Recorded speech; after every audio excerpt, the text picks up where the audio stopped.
19 নম্বর জাতীয় সড়কে মর্মান্তিক দুর্ঘটনা। কাকসার রাজবাঁধ এলাকায় মোটরসাইকেলের ধাক্কায় মৃত্যু হল এক পথচারীর। মৃত ব্যক্তির নাম নারায়ণ বাগদি, বয়স আনুমানিক 55 বছর। কাকসার গোপালপুর গ্রাম পঞ্চায়েতের বাঁধরা এলাকার বাসিন্দা।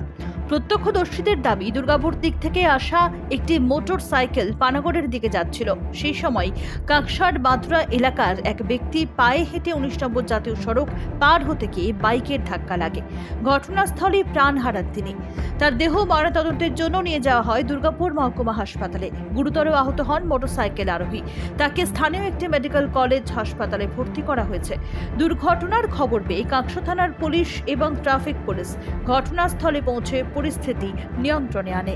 কিছু সময়ের জন্য 19 নম্বর জাতীয় সড়কে যান চলাচল ব্যাহত হলেও পরে স্বাভাবিক হয়ে যায়।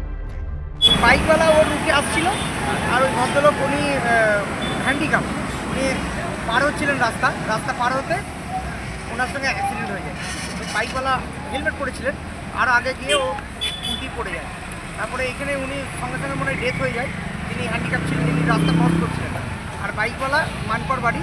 আমরা ওকে হসপিটালে গিয়ে ভর্তি করলাম। আমরা কোন হসপিটালে? গরিদি hospital.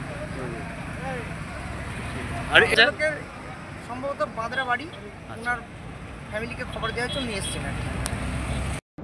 Bureau report, news hunt.